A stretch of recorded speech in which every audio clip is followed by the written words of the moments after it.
जय श्री कृष्ण। भागवत गीता का हमारा प्रथम अध्याय चल रहा है और पहले अध्याय के हमने 41 श्लोक कंप्लीट कर लिए हैं। और अगर आपने 41 श्लोक तक की वीडियो नहीं देखी तो आप पिछली वीडियो को जाकर देख सकते हो।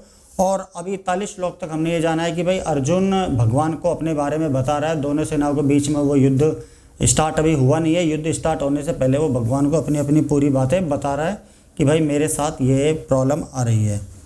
अब आगे हमारा आज 42वें श्लोक के बारे में हम जानेंगे। 42, 43 और 44 श्लोक आज का हम पूरा करने जा रहे हैं।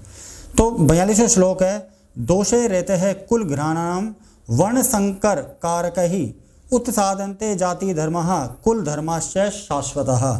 अर्जुन अब भगवान को बता रहा है कि जो लोग कुल परंपरा को विनष्ट करते हैं, इस तरह अवांछित संतानों को जन्म देते हैं, उनके दुष्कर्मों से समस्त प्रकार की सामुदायिक योजनाएं तथा पारिवारिक कल्याण कार्य विनष्ट हो जाते हैं।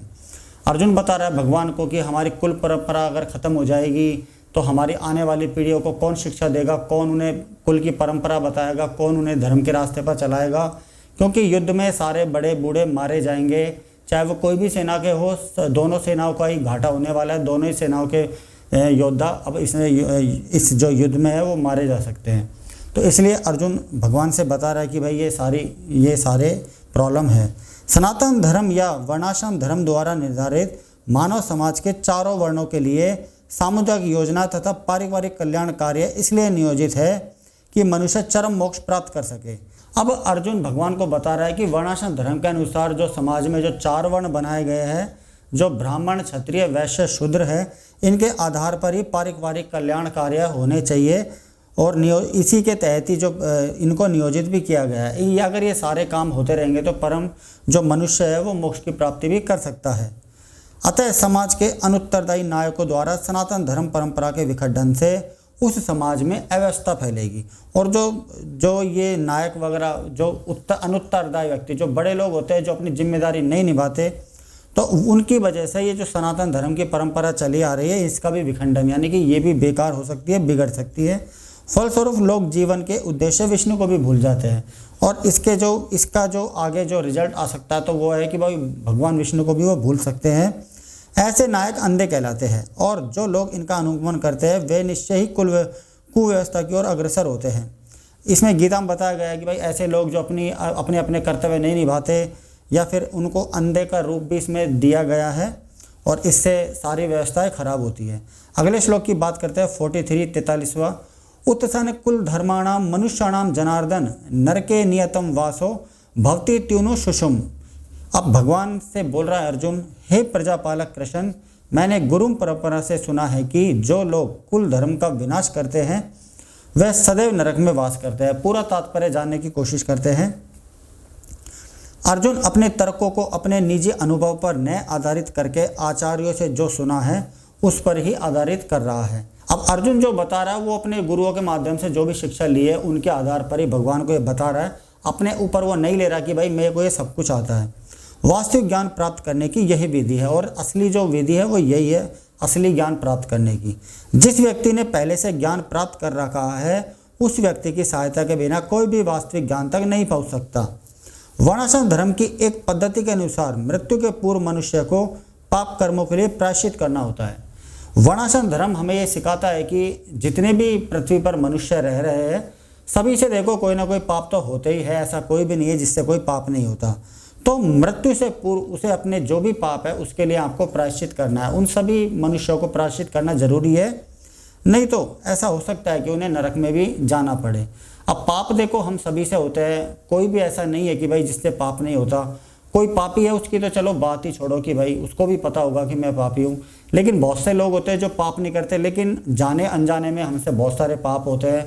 हम किसी के बारे में बुरा बोल देते हैं, घर में हमारे चींटियाँ मर जाती है, या फिर हम और भी कोई भी केमिकल दवाई छिड़क के जानवरों को, कीड़े मकोड़ों को मार देते हैं। तो ये सारे पाप भी देखो जाने अनजाने में, मच्छरों को मार देते हैं हम टिकिया लगाकर या फिर कोई भी मच्छर भगाने की दवाई लगाकर। तो ये सारे पाप जाने अनजाने में हर व्यक्ति से भी हो सकते हैं। तो इनके लिए देखो सभी इंसानों को प्रायश्चित करना होगा। इससे देखो कोई नहीं बचा, भगवान स्वयं नहीं बचे। भगवान ने जब त्रेता युग में राम के रूप में जन्म लिया था तब उन्होंने बाली को पीछे से छुपकर तीर से मारा था। तो भगवान को द्वापर युग में जब भगवान ने कृष्ण रूप में जन्म लिया तो कृष्ण को भी देखो अपना जो पाप है या फिर जो गलत काम है वो उसको वो फल भोगना पड़ा। और जो बाली है वो पुनर्जन्म लेकर आया था जरा के रूप में। जरा एक बहेलिया जो ऐसे बोला जाता है जो शिकारी करते हैं, तो उन्होंने देखो छुपकर वही तीर भगवान श्री कृष्ण उनके पाँव में मारा। तो पाप से देखो कोई नहीं बच सकता, कर्मों से कोई नहीं बच सकता। जैसा कर्म करेंगे उसी प्रकार का फल मिलेगा। और इन हम सभी को प्रायश्चित करना। प्रायश्चित करने का दोस्तों सबसे सरल विधि है हरि नाम स्मरण। भगवान का निरंतर नाम जपते रहो, यही एक सबसे बड़ी विधि है। यही भक्ति बोलते हैं जिसको। ये इससे बड़ी कोई विधि नहीं है। जो पापात्मा है उसे इस विधि का अवश्य उपयोग करना चाहिए। अब बता रहे अर्जुन बोल रहा है कि जो पाप करता है जो व्यक्ति, उसको तो यह विधि जरूर अपनानी चाहिए। ऐसा किए बिना मनुष्य निश्चित रूप से नरक भेजा जाएगा, जहां उसे अपने अपने पाप कर्मों के लिए कष्टमय जीवन बिताना होगा। इस तरह के पापी लोगों को जो भी पाप है उनको नरक भेजा जाता है, और नरक में उन्हें तरह तरह की यातनाएं दी जाती है। और फिर नरक का पूरा जब कंप्लीट हो जाता है उसका कार्यकाल, फिर उसे वापस पृथ्वी पर भेज दिया जाता है। वापस वही प्रक्रिया, वापस वही तरीका, वही कर्म करो, वही बड़े हो, सारा काम वापस करना होता है। अब 44 श्लोक हम ले लेते हैं। अगला श्लोक, अहो बत्त महत पापम कर्तु व्यवसिता वयम यद्राजय सुख लोभेन हंतुम स्वजन मुद्दतः। ओह कितने आश्चर्य की बात है कि हम सब यह जघन्य पाप कर्म करने के लिए उद्यत होते जा रहे हैं। अब अर्जुन एक अचंभे से बोल रहे हैं कि यार हम ये सब देखो पाप करने के लिए उद्यत हो रहे हैं, प्रेरित हो रहे हैं, उत्साहित हो रहे हैं कि भाई हम ये सारे पाप करने के लिए तैयार हैं। राज सुख भोगने की इच्छा से प्रेरित होकर हम अपने ही संबंधित को मारने के लिए आए, और ये सारे राज सुख भोगने के लिए ही हम अपने ही लोगों को मारने के लिए युद्ध स्थल में खड़े हैं। हमारे दादा, ताऊ, चाचा, परदादा, बेटे, मित्र, सभी को मारने के लिए हम यहाँ पर आए हैं, ओनली राज धर्म का सुख भोगने के लिए।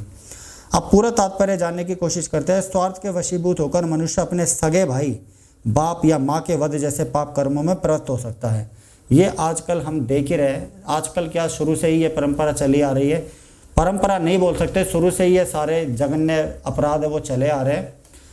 एक व्यक्ति अपने भाई को ही नीचा दिखाना चाह रहा है, उसकी प्रॉपर्टी हड़पना चाह रहा है, और इसमें माई, भाई, बाप, माँ, ऐसे उदाहरण भी इसमें दिए जो हम आसपास हमारे देख सकते हैं।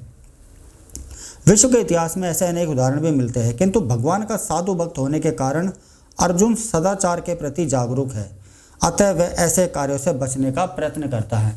अब अर्जुन के माध्यम से हम ये सीख रहे हैं कि भाई जो इस तरह के पाप कर रहे हैं, अपने सगे को मार रहे हैं, अपने सगों के साथ धोखा कर रहे हैं, तो अर्जुन बताना चाह रहा है कि भाई ऐसा मत करो, इनके प्रति जागरूक हो और इनसे बचने का प्रयत्न करो, वरना नरक की सज़ा भी हो सकती है। गीता के माध्यम से जो बताया जा रहा है कि भाई जघन्य पाप कर्म, ये सारे जघन्य पाप कर्म, इनकी सज़ा के लिए आपको नरक भेजा जाएगा। तो अर्जुन के रास्ते पर हमें चलना होगा। अर्जुन की जगह पर हमें स्वयं उपस्थित होकर ये सारी बातें सोचना ज़रूरी है। और अभी तक हमने नहीं सोचा, लेकिन अब आप सोच के देखो, बैठ के देखो कि हम क्या कर रहे हैं, क्या नहीं कर रहे। अब भगवान आगे बताएंगे सभी सवालों के जवाब जो अर्जुन भगवान से पूछ रहा है कि ये सारे काम हो रहे हैं। अब जो भगवान रास्ता बताएगा उस रास्ते पर हमें चलना है, जितना हमारे से हो सके। सारे रास्ते हम नहीं चल सकते, लेकिन जितना हो सके उतना हमें चलने की कोशिश करनी चाहिए। तो आज के हमारे 3 श्लोक कंप्लीट हुए, 42, 43, 44। कल हम देखेंगे 45, 46 श्लोक में क्या घटनाएं घटेगी, भगवान अर्जुन को क्या क्या बताएंगे। तो आज के लिए इतना ही। जय श्री कृष्णा, राधे राधे।